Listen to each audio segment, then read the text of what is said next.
Reconnectés pour le webinaire Les Français et le gazon. Nous allons vous présenter les résultats d'une enquête sur la consommation de gazon en France. Alors, je me présente, je suis Dorothée Pille, secrétaire générale de la section plantes fourragères et gazon de SEMAE, l'interprofession des semences et plants.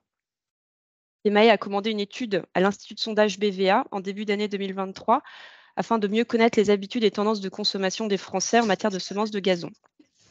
Je vais laisser la parole dans quelques instants à Florence Gramont de BVA qui a réalisé cette étude et va vous présenter les principaux résultats.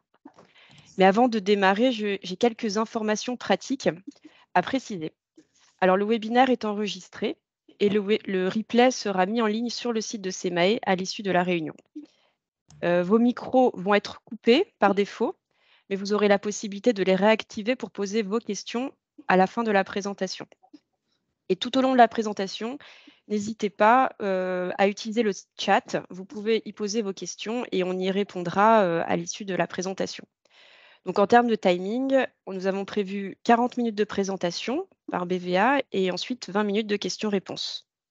Voilà, je laisse la parole à Florence. Oui, bonjour à tous. Là, j'ai dû couper ma caméra, mais je la rallumerai tout à l'heure pour pouvoir vous partager cette présentation. Donc, tout d'abord, comme d'usage dans notre profession, hein, la fiche technique de l'étude que nous avons réalisée, ça a été l'objectif de l'enquête, comme il vous était précisé, c'était vraiment fournir à la profession une photographie détaillée des caractéristiques donc des possesseurs, hein, des pelouses françaises et effectivement des consommateurs. Et puis sachant que ce type d'étude avait été fait il y a 10 ans, donc vous verrez que de temps en temps on fait des rapprochements, hein, pour voir l'évolution qu'il y a eu par rapport aux résultats de 2013. L'enquête, elle a été faite en avril donc, de 2023. C'était un questionnaire relativement long, hein, entre 15 et 18 minutes, et donc elle a été faite online. Comment est-ce qu'on a procédé au niveau méthodologique? On a d'abord, on est parti d'un échantillon national représentatif de 804 exactement ménages français, hein, là, parce que dans les enquêtes sur ce sujet, il faut être représentatif des ménages et non pas des individus. Je passe l'information sur un plan statistique. Et auprès de cet échantillon représentatif, eh bien, on a donc mesuré combien de ménages possédaient ou s'occupaient donc d'une pelouse, que cela soit dans leur résidence principale, dans leur résidence secondaire ou éventuellement pour le compte de tiers. Donc, les données qu'on vous fournit aujourd'hui peuvent être considérées comme des données de cadrage, puisqu'elles sont issues d'un échantillon de 555 possesseurs de pelouse, lui-même issu d'un échantillon national représentatif, donc des Français. Les quotas de représentativité des Français étaient les quotas d'âge, de catégorie socio-professionnelle, de région UDA en 9 et de taille d'agglomération. Ceci étant dit, quelles sont les caractéristiques donc, des possesseurs de pelouse en 2023? Et donc, combien de ménages disposent d'un jardin avec une pelouse ou un espace en herbe? Donc là, on est sur notre échantillon national représentatif des Français. Donc, vous voyez que 69%, donc ça, c'est une donnée de cadrage, des ménages français disposaient d'au moins un jardin, où ils s'occupaient d'au moins d'un jardin avec une pelouse ou une surface en herbe. 4% des ménages en ont plusieurs. Vous voyez dans le petit tableau à droite le taux de ménage possesseur d'une pelouse, qui est bien sûr différent selon les régions. Il est en particulier plus faible en Île-de-France à 52%.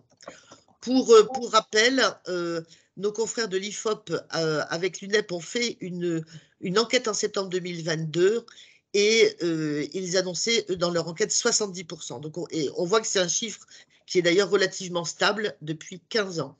C'est 69%, mais ils se distribuent entre 65% de jardins en résidence principale et ou secondaire. Les résidences secondaires représentent 4% à l'intérieur de ce chiffre-là. 5% qui disent s'occuper du jardin d'un parent ou d'un tiers, 2% qui ont un terrain d'agrément non bâti mais avec pelouse, et 31% qui déclarent ne pas en avoir ni pelouse ni surface en herbe. Et vous ne serez pas bien sûr étonné de voir que ce taux monte à 48% en région parisienne et bien sûr à 63% chez les plus jeunes, les 18-24 ans.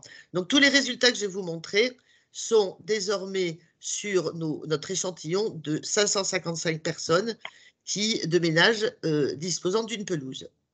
Alors, quelles sont les caractéristiques des pelouses françaises? Vous avez ici un diagramme, donc c'est une donnée de cadrage qui vous donne la distribution par surface de pelouse. Donc, les moins de 100 mètres carrés font 34%, et les plus de 1000 mètres carrés font 13%. Vous avez aussi, parce que ça on le note, des différences régionales qui sont assez marquées, avec bien sûr davantage de petites surfaces en région parisienne, également dans le nord-est, et des plus grandes surfaces sur l'ouest de la France et le sud-ouest. Le sud-est étant plutôt dans la moyenne. Alors, comment est-ce qu'elles sont ces pelouses en termes d'aspect?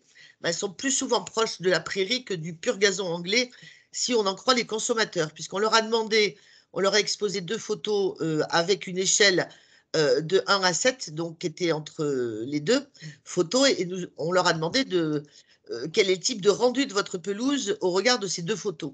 Alors, ça peut être un peu subjectif, mais ça donne en tout cas un point de repère. Vous voyez que 38% ont plutôt cliqué sur la photo qui représentait de l'herbe de prairie, alors que 16% ont cliqué, on va dire, entre 1 et 2 sur le gazon anglais. Vous ne serez pas étonné non plus de voir que ceux qui ont cliqué sur le gazon, enfin, sur le rendu type gazon anglais, ben, le 16%, donc pardon, c'est 1 à 2 à 3, excusez-moi, qui sont allés vers le gazon anglais. On voit on monte à 30% chez ceux qui sont en arrosage automatique, et que chez ceux qui n'arrosent absolument pas leur pelouse, à 78%, ils ont cliqué sur la prairie. Autre indicateur de l'enquête, c'est que 44% des ménages qui ont une pelouse nous ont déclaré envisager de la refaire entièrement ou partiellement, au moins 5 mètres carrés, d'ici 3 ans. Donc voilà, ça c'est également une donnée de cadrage. Alors, première thématique sur laquelle nous avons interrogé les consommateurs, c'est tout simplement le gazon, à quoi ça sert, et puis essayer de voir quels sont les bienfaits environnementaux du gazon, en tout cas, est-ce qu'ils sont partagés ou reconnus par rapport à d'autres. Alors, pourquoi faire une pelouse? Donc, qu'est-ce qu'ils attendent prioritairement d'une pelouse? Là, on vous donne les résultats en vert, c'est ceux de l'enquête que nous avons faite en 2023, et on vous a rappelé ceux de 2013, puisque cette question avait été posée de manière identique. On voit que davantage qu'en 2013, la pelouse on recherche un confort de vie. Vous voyez, une pelouse pour profiter pleinement de son jardin. On a effectivement une évolution de 6 points. Qu'est-ce qui évolue également? C'est améliorer le côté esthétique de l'habitation, donner de l'allure, de la classe à son cadre de vie, mais également améliorer son éco-environnement, apporter plus de verdure, sont deux objectifs, entre guillemets, qui ont pris un peu plus d'importance en 10 ans.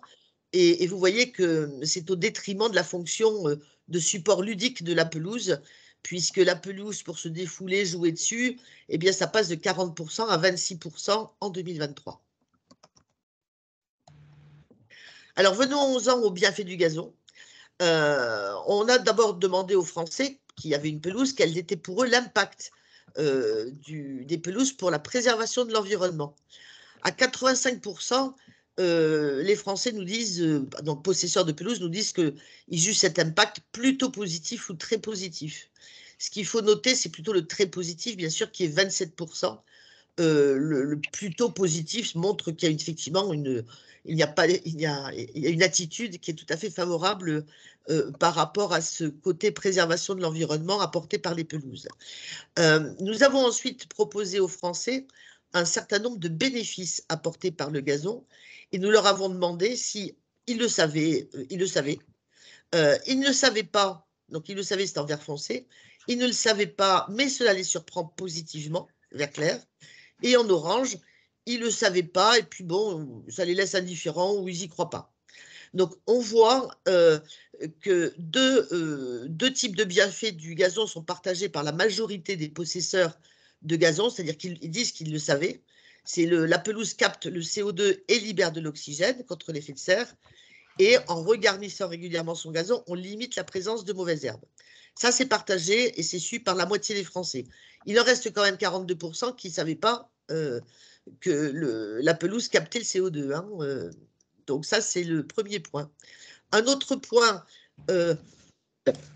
intéressant, c'est en période de forte chaleur, votre pelouse rafraîchit l'atmosphère de 6 à 8 degrés.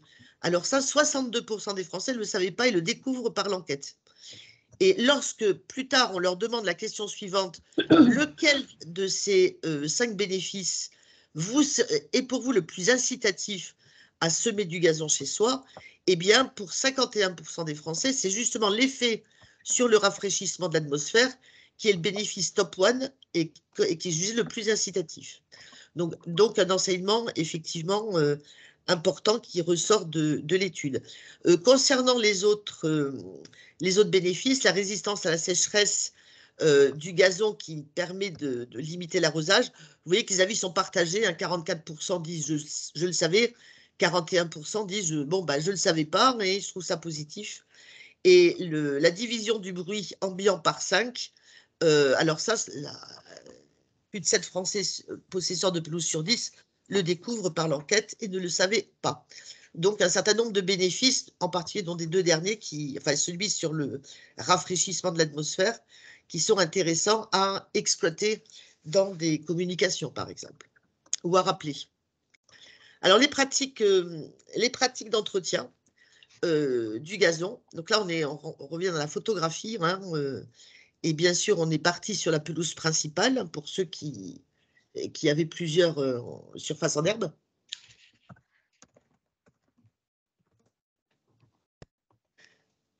Alors, quand on demande aux Français de nous décrire leur pelouse, on a 3 types de pelouses qui ressortent. On a un premier type qui est la pelouse, on va dire, esthétique,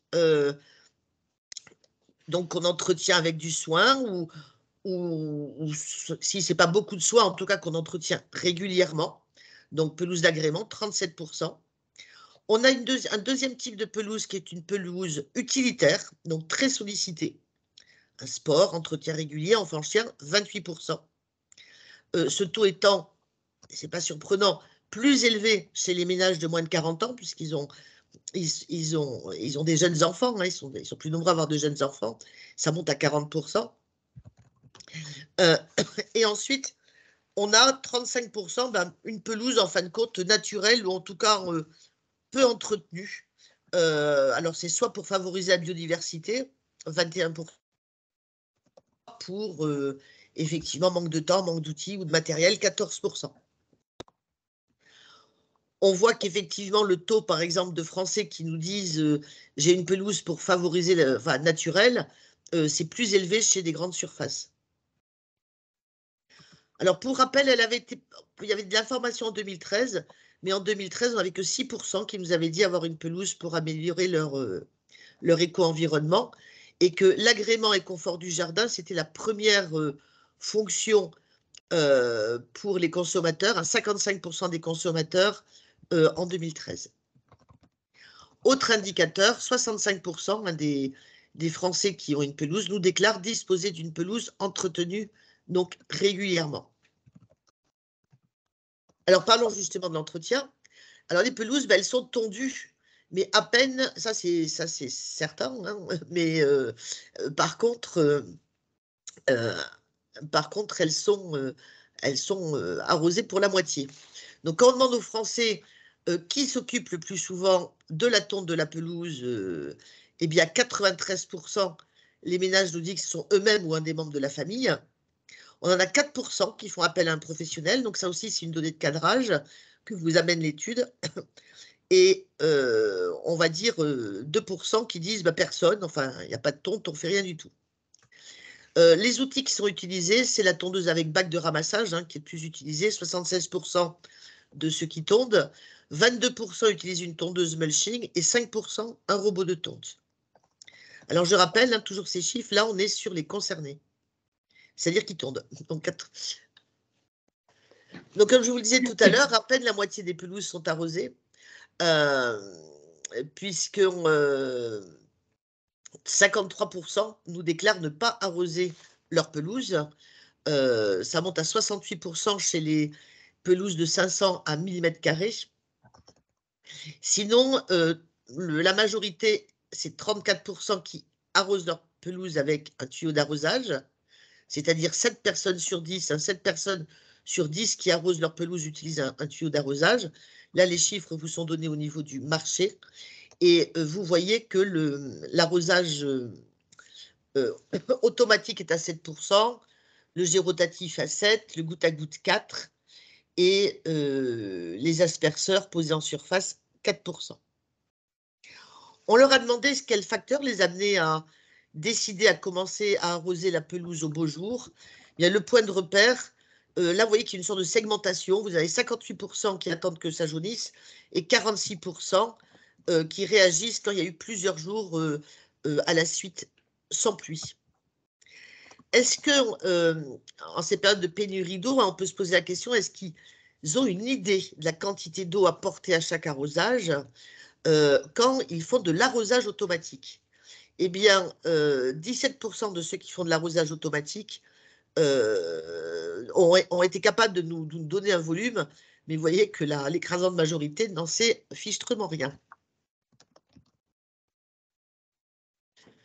On parlait de la période intense, quand est-ce qu'ils commençaient à décider d'arroser leur pelouse.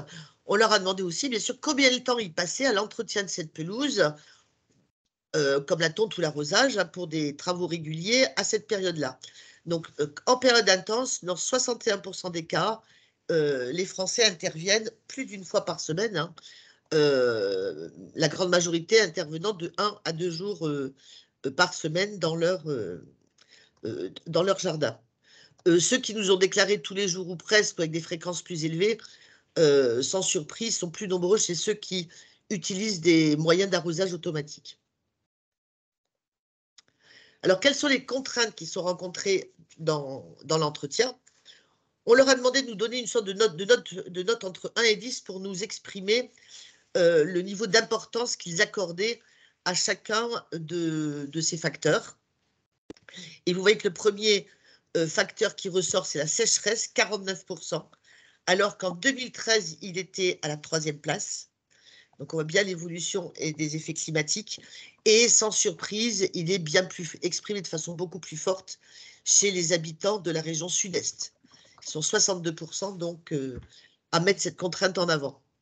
Ensuite, on a tout un groupe avec les mauvaises herbes, le jaunissement, les mousses, entre 40 donc, et 32%. Les mousses étant particulièrement mises en avant par les habitants de la région ouest, 40% d'entre eux.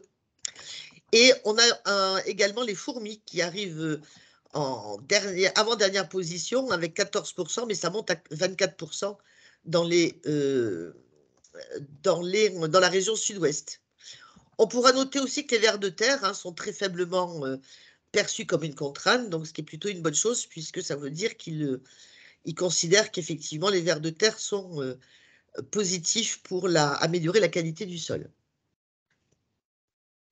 Alors, quelles opérations? Donc, on a vu là les contraintes perçues par les Français lors de l'entretien de leur pelouse. Maintenant, on va voir les opérations d'entretien qu'ils réalisent. On va dire que la première opération d'entretien de façon assez proche de la seconde, c'est le regarnissage de gazon, suivi de l'apport en terreau et de l'apport d'engrais. On est dans des proportions relativement proches, mais en 10 ans, on signale que le regarnissage est passé de la 6e place dans les opérations d'entretien à la 1re place, donc dans cette hiérarchie.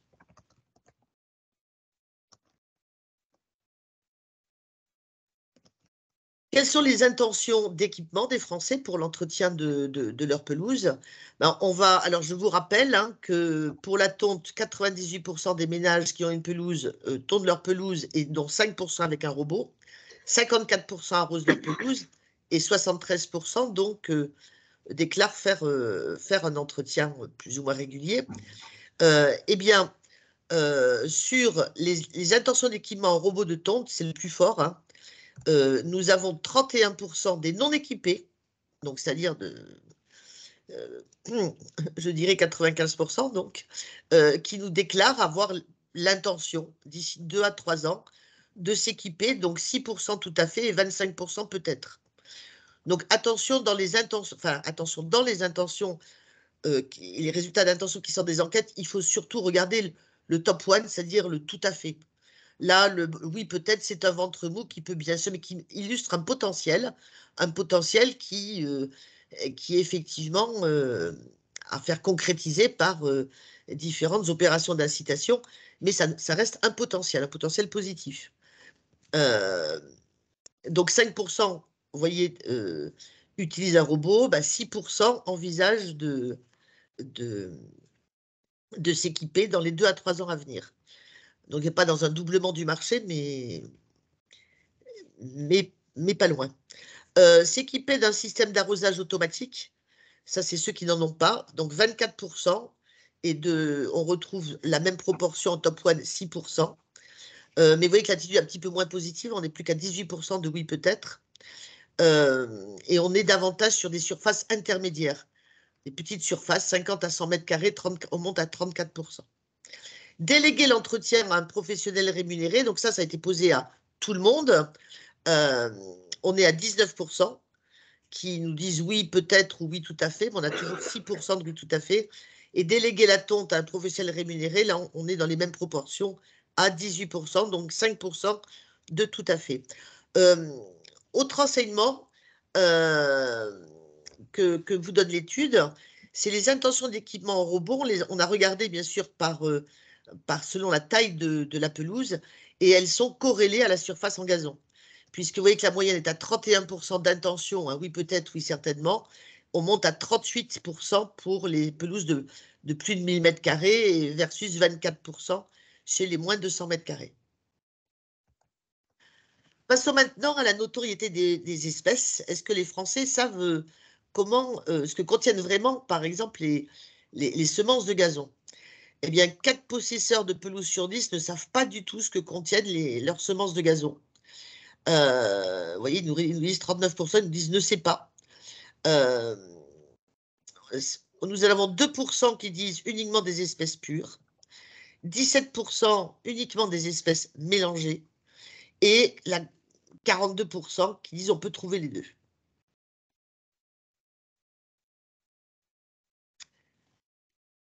Quelles espèces sont connues par les Français?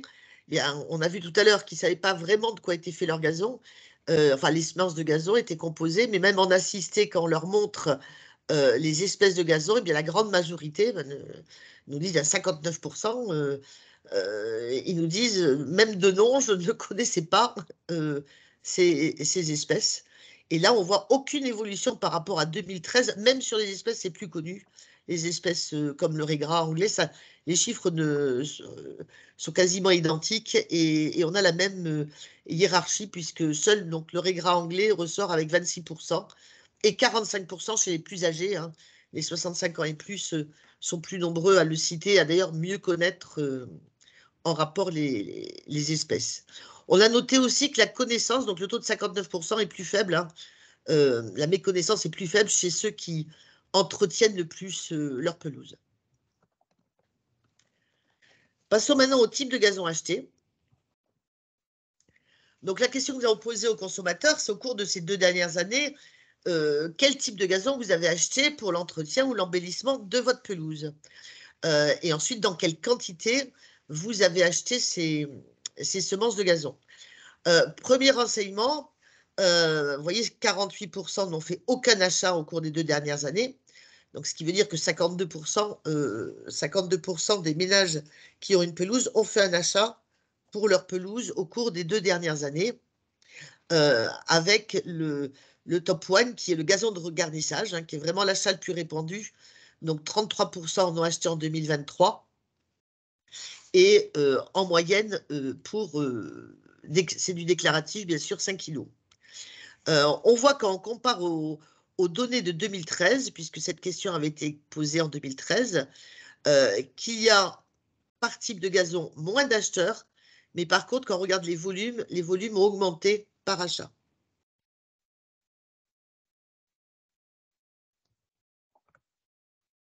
Alors, les critères de choix, puisqu'on parle d'achat de semences de gazon, quels sont les critères de choix, justement, des semences? Donc, je vous rappelle que 51% ont acheté des semences au moins au cours de ces 2 dernières années. Mais bien sûr, on a posé la question à tout le monde, comme d'ailleurs en 2013, puisque cette question aussi avait été posée en 2013.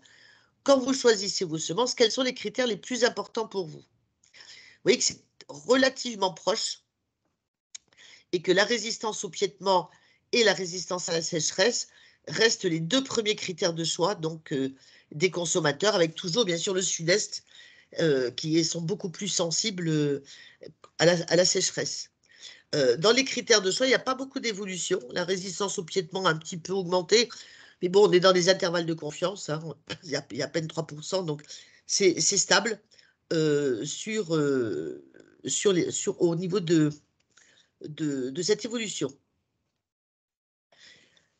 Quelle est la place des signes de qualité, justement, lors de cet achat de semences de gazon? Là, on a vu les critères de choix, mais sous quelle forme ils préféreraient acheter leur gazon et puis quel niveau d'intérêt ils expriment par rapport à des critères qualité?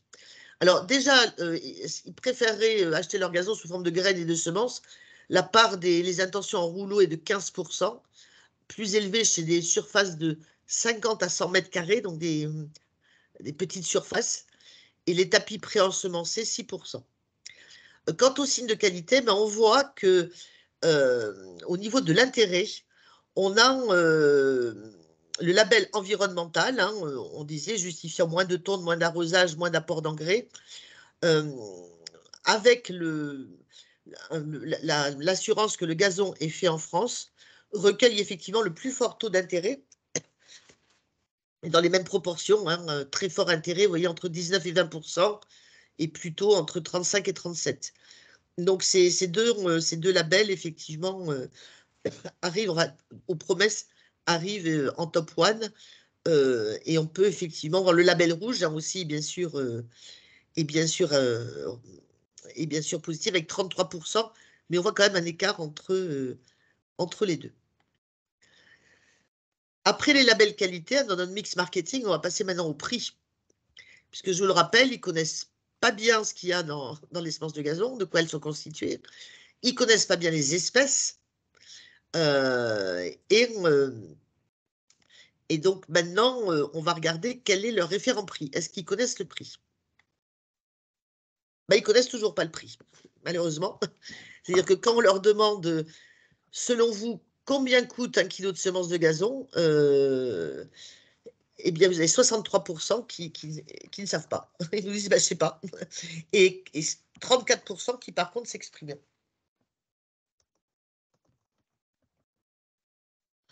Avec un prix moyen chez les exprimés de 15,6 € le kilo et un prix médian à 12 €. Donc 50% pensent que c'est au-dessus de 12 € et 50% pensent que c'est moins de 12 €.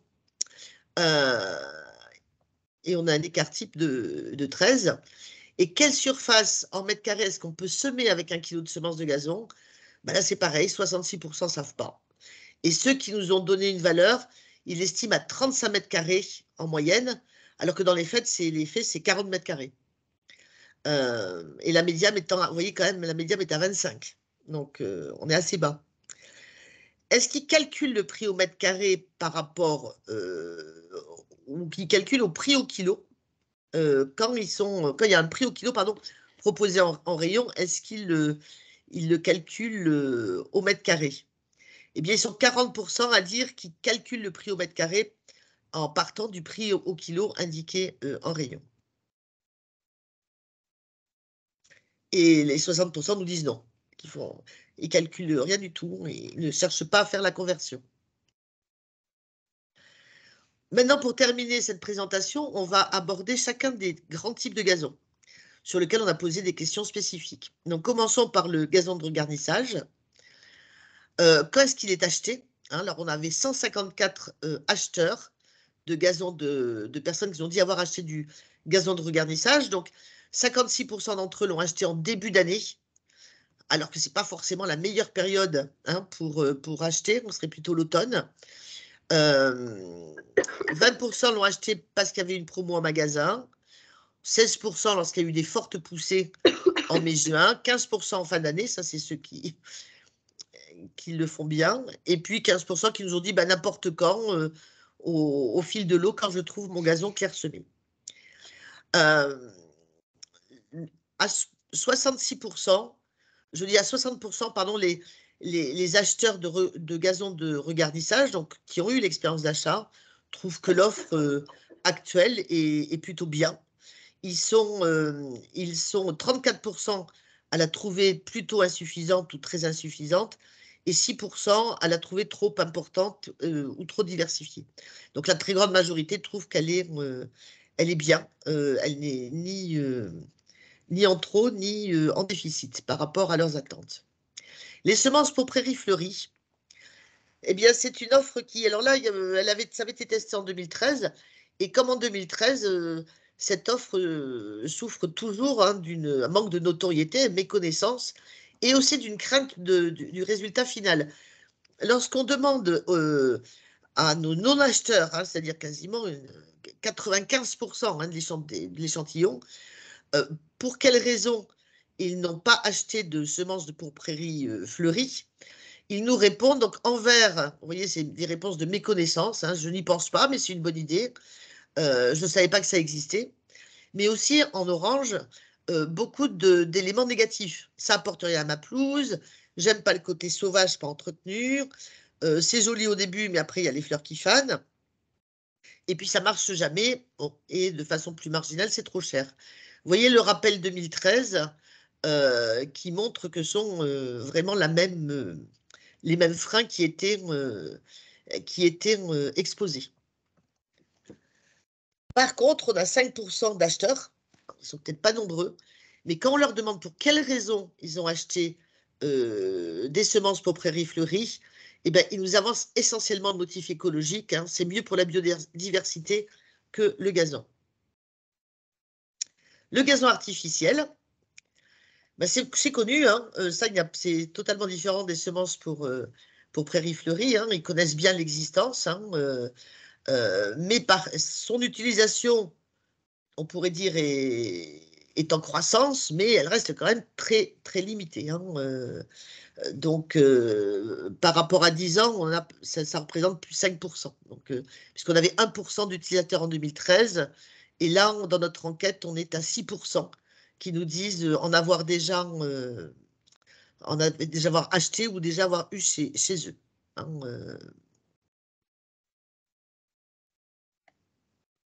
Alors, quelles seraient les intentions d'achat d'un gazon artificiel hein?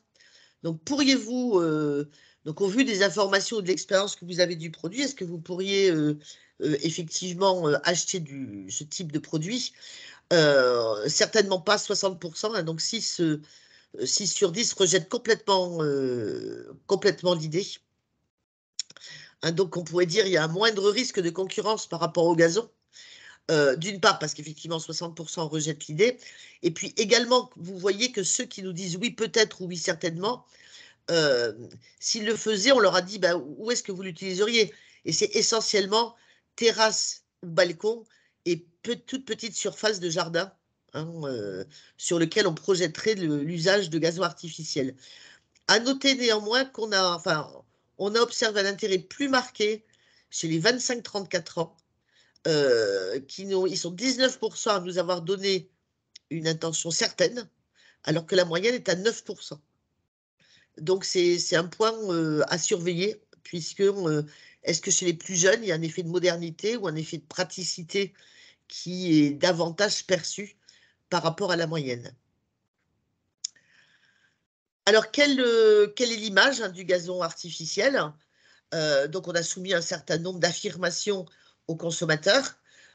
Qu'est-ce qui ressort? Bah, c'est que c'est pratique, hein, c'est effectivement pratique le gazon artificiel, mais c'est pas en tout cas écologique, hein, puisque vous voyez le gazon artificiel c'est écologique, ils sont que 16% à partager cette opinion. Mais 73% disent oui, bah, ça augmente la température ambiante, c'est pratique mais pas écologique, et ça rime à rien de mettre du gazon artificiel, parce que le gazon, l'objectif c'est d'amener la nature chez soi. Par contre, 90% disent oui, effectivement, ils considèrent que c'est bien pratique. Voilà, mais écoutez, j'ai terminé les 35, donc les 40 minutes sont presque... J'ai encore un petit peu de marge. On est à votre disposition, donc maintenant pour vos questions. Merci beaucoup, Florence. Ah, peut-être il y a des micros allumés. Alors, je vais peut-être arrêter. Non, Florence, vous avez coupé le micro. Peut-être. Non. Donc, on a reçu une question dans le chat pendant votre présentation. Yael Haddad qui dit « Je ne comprends pas bien le chiffre de 72% parmi les personnes qui arrosent leur pelouse. Pourriez-vous redonner une explication ?» D'accord, donc je vais le rechercher le chiffre pour vous l'exposer. Ouais.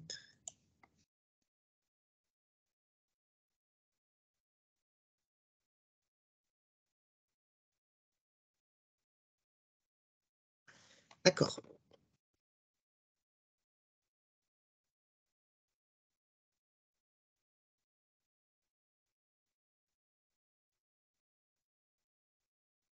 Je pense que la personne fait référence à ce chiffre-là. Oui, c'est bien ça. Voilà. Tout simplement parce qu'on a 53% des possesseurs de pelouse qui n'arrosent pas leur pelouse. Parce que là, les chiffres sont sur la base de l'ensemble des Français qui disposent d'une pelouse. Donc 53% n'arrosent pas, 34% arrosent avec un tuyau d'arrosage. Si je prends la population maintenant des personnes qui arrosent leur pelouse, c'est-à-dire 47% des consommateurs, ben vous faites 34% par rapport à 47%, ça vous donne 72. C'est chez ceux qui arrosent leur pelouse. D'accord. Voilà, c'est deux univers différents. Mmh.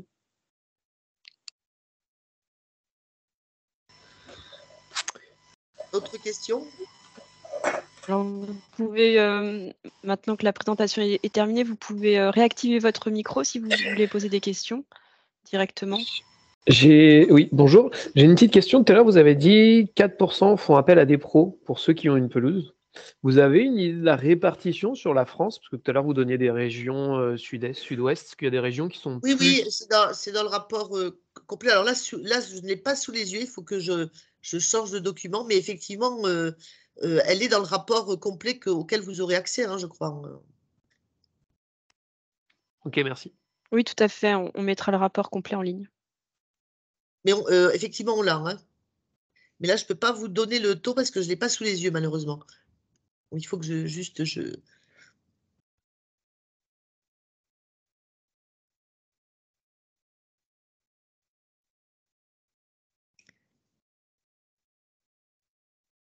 Vous avez d'autres questions?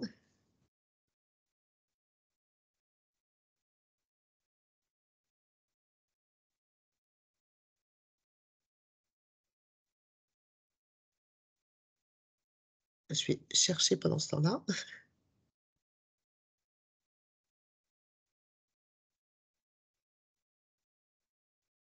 Je vais avoir une question. Dans les 44% là, qui ont prévu de refaire leur gazon dans les 5 ans, je crois que vous avez dit, c'est dû à quoi? C'est vraiment que leur gazon est vraiment pas joli et c'est vraiment un projet qu'ils ont. Voilà. On leur a pas Je veux posé la savoir question. un peu l'investissement. Non, on leur a pas demandé. D'accord. On a mesuré que l'intention. Ok, merci.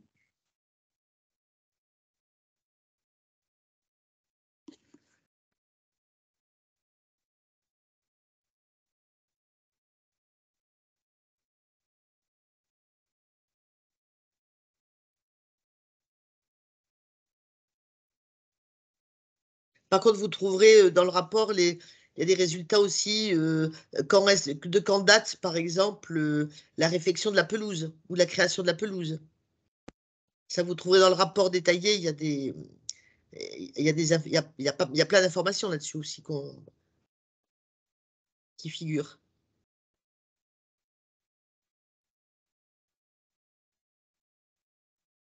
Et dans ceux qui ont l'intention, comme on disait, de refaire la pelouse, on a par contre, on peut avoir des résultats par région.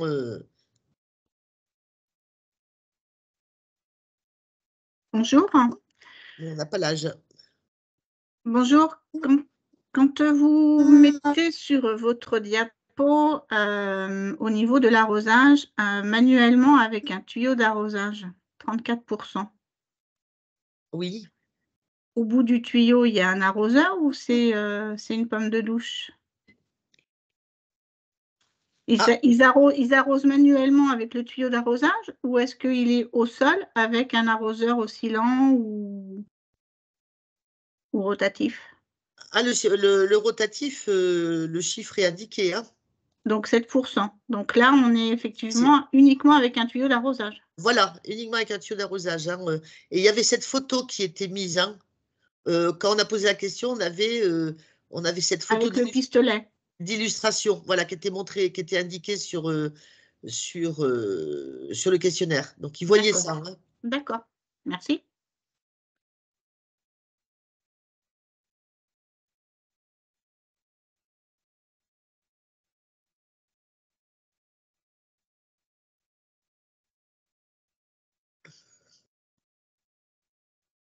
Donc, voilà. J'essaie de vous donner, de vous rechercher le taux par région.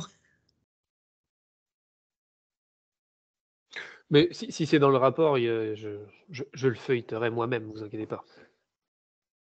C'est juste pour donner une carte un peu France, parce qu'on sait qu'il y a des régions qui sont économiquement plus propices, on va dire plus à l'aise, et d'avoir un peu cette idée-là, parce que pareil, vous donniez des infos sur l'Île-de-France, avec un nombre de pelouses moins conséquent. Je pense qu'il y a des choses dans le rapport qui seront intéressantes à creuser. En tout cas, c'est justement en Île-de-France, des habitants de l'Île-de-France qui font le plus appel à un professionnel. Suivi du Sud-Est. Non, pardon. C'est 10% en région parisienne, pardon, pas Île-de-France, région parisienne, 10%. 2% dans l'Ouest, 5% dans le Nord-Est, 1,4% dans le Sud-Ouest et 4% dans le Sud-Est, qui font appel à un professionnel pour la tonte de la pelouse.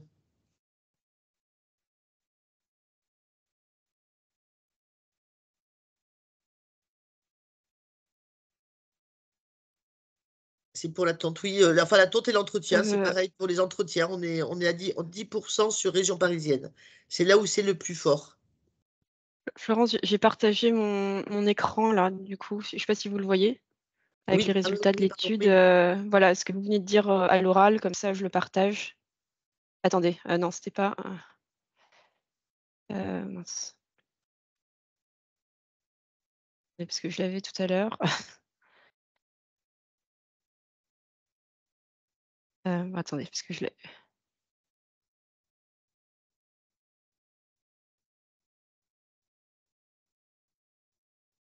Les 4%, ça correspond, ils font tout, quoi. Ils confient la totalité de l'entretien, puisqu'on les retrouve dans les autres actions d'entretien, fertilisation, scarification. Ils confient bien, ils sont 4% à confier l'entretien complet de la pelouse à un professionnel.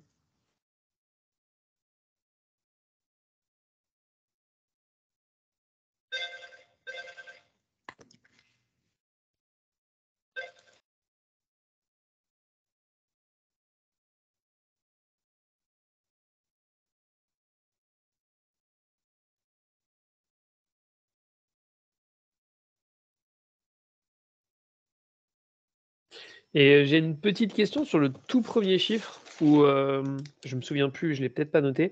69% des ménages disposent d'une pelouse et en 2013, on était sur le même chiffre, c'est ça? Pardon, excusez-moi. Au tout début, c'était 69% des ménages qui ont répondu disposent d'une pelouse. Oui. Est-ce qu'en 2013, c'était le même taux déjà? Oui, ça n'a pas évolué en 15 ans. Hein. Ok, merci.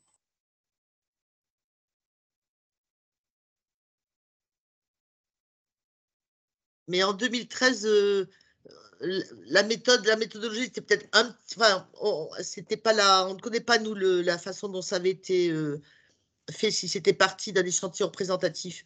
Mais de ce côté-là, l'IFOP dit la même chose que nous, hein, c'est que c'est un chiffre stable.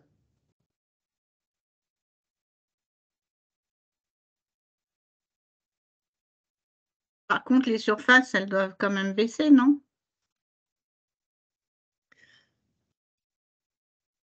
Vous voulez dire la distribution par surface? La surface des jardins.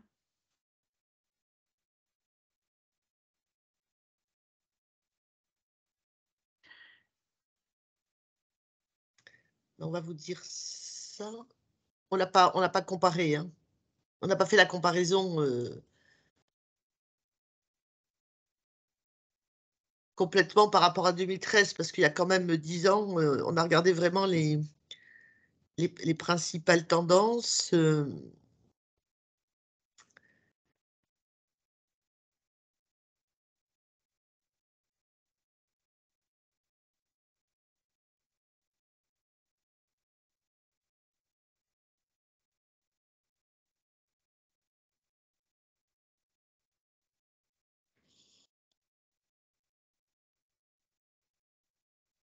Alors, on avait prévu de terminer à midi, donc on a encore 10 minutes pour prendre des questions, sauf s'il n'y a plus de questions.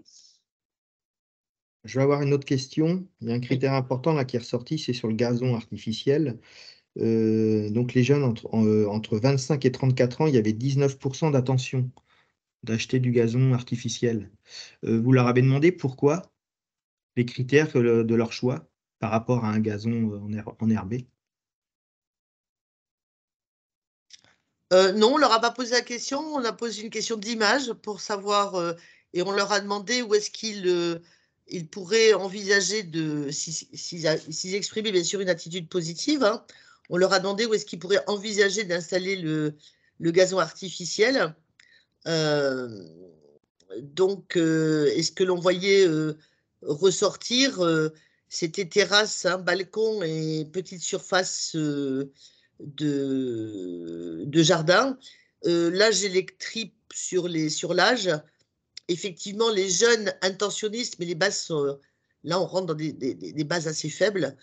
Ils citent davantage les petites surfaces de jardin inférieures à 5 mètres carrés. Ok, Donc, merci. on peut en déduire que la raison, effectivement, très corrélée à la surface de gazon qu'ils ont, quoi. Et par Ça contre, fait quand même un couple sur 5, quoi. Ça fait quand même un couple sur 5. Donc c'est pas à négliger. non, c'est pas négligé.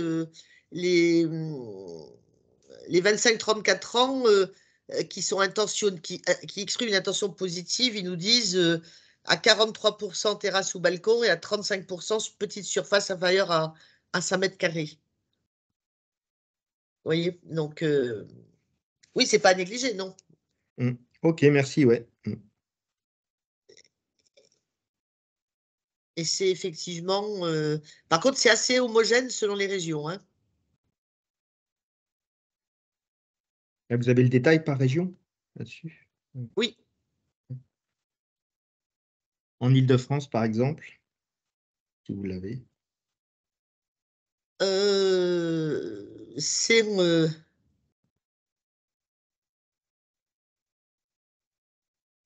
En Île-de-France, c'est en région parisienne.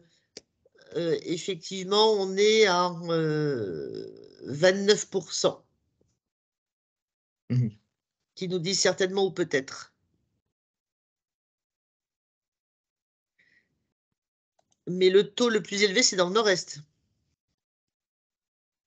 de la France, hein, plutôt.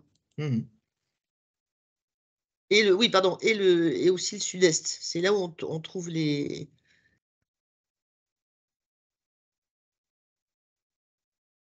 Ça traverse quand même la population, hein, c'est pas au niveau régional, hein, quand même.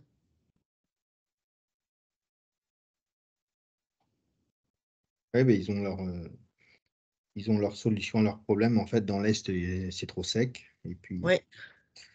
dans la région parisienne, ils n'ont pas trop le temps. Ils veulent avoir toujours quelque chose de propre, quoi. Et c'est des petites surfaces. Donc, c'est cohérent. C'est cohérent.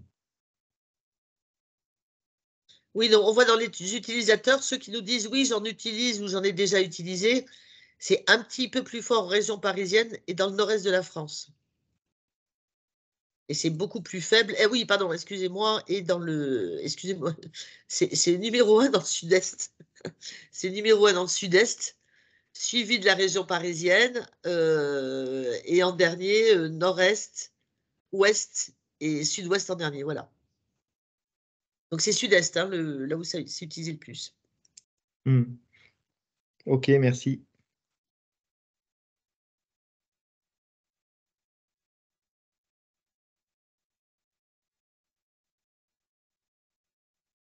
D'autres questions?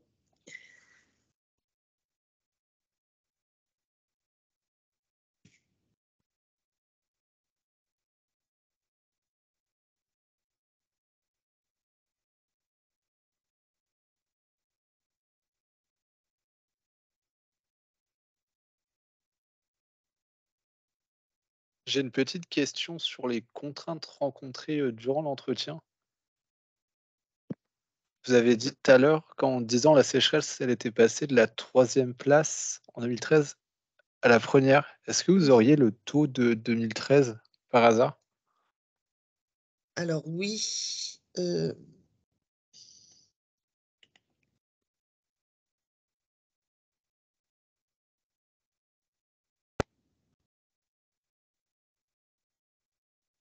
Ah, en fait, quand oui, j'ai pas le taux de 2013 parce que la question était posée de façon différente. Enfin, pas de façon, oui, pardon, pas de façon différente, mais c'est des systèmes de notation. Donc là, dans moi, le rapport qu'on m'a donné, je n'ai qu'une note moyenne. Et c'était pas forcément la même échelle. Donc, il y avait là, c'était une note sur 10, elle était à 5,4 sur 10, alors que c'était les mauvaises herbes qui arrivaient en premier avec une moyenne de 6, suivi des mousses. C'était les mauvaises herbes en 1, ensuite les mousses, ensuite la sécheresse. Puis les trous dans le gazon, 5,1.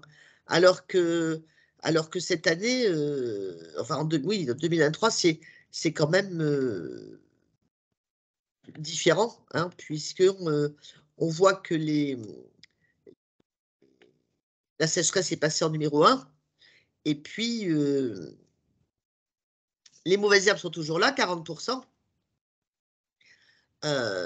Et par contre, les mousses sont passées de la...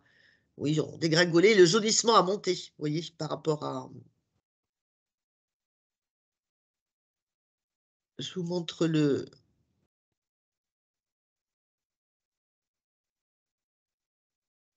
Vous voyez, sécheresse, mauvaise herbe, jaunissement, mousse. Et en 2013, on était mauvaise herbe, mousse, sécheresse.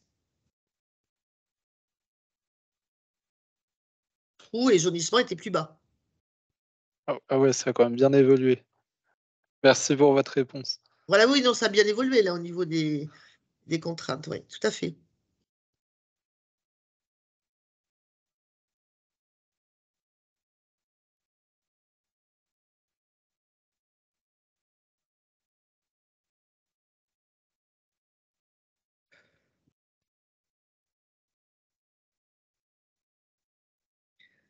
Après, effectivement, moi, il y a un point qu'on a trouvé intéressant, bien sûr, mais bon, c'est tout ce qui est bienfait du gazon, quoi, qui ne sont pas forcément... ces chiffres-là nous ont paru très élevés, hein. Le taux de consommateurs qui disent bah non, je ne savais pas, et ça me surprend positivement, c'est quand même très élevé.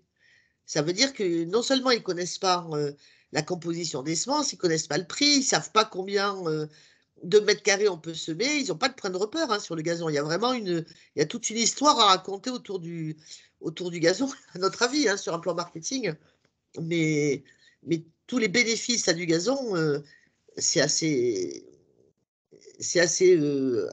significatif et important, la méconnaissance de ces bénéfices.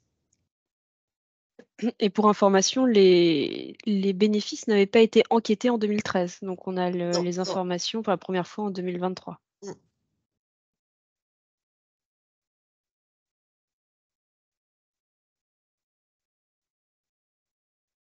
Bon, ben merci Florence. On a encore le temps de prendre une question avant de conclure.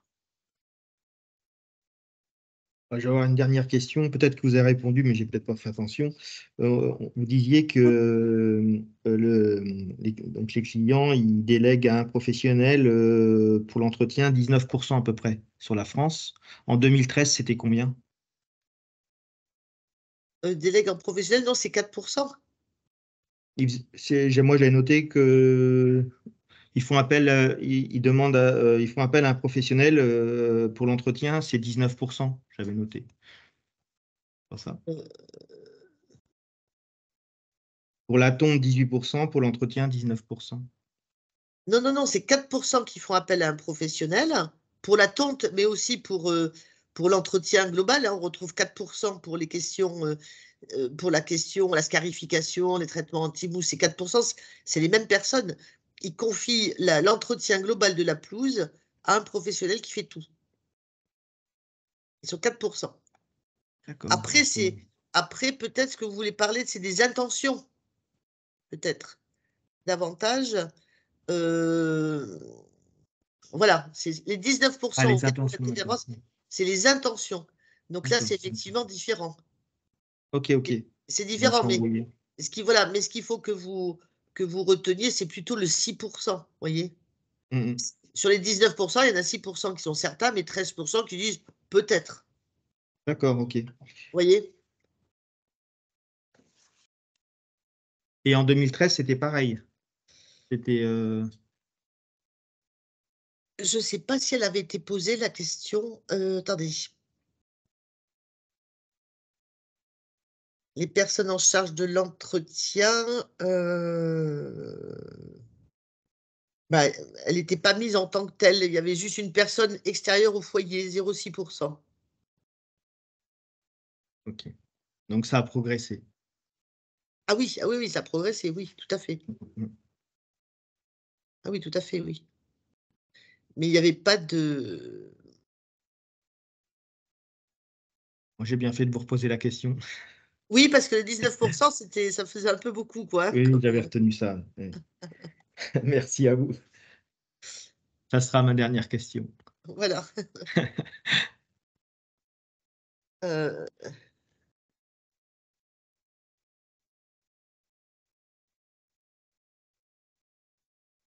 Donc, c'est comme les intentions d'équipement en robot, hein, c'est 31% d'intentions positives, hein, dont 6% de peut-être, de ceux qui ne sont pas équipés, hein, base non équipée de robots.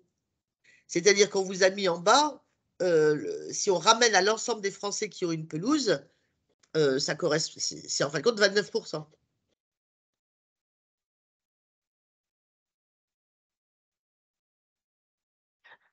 Très bien, merci beaucoup Florence. On arrive au terme de notre webinaire.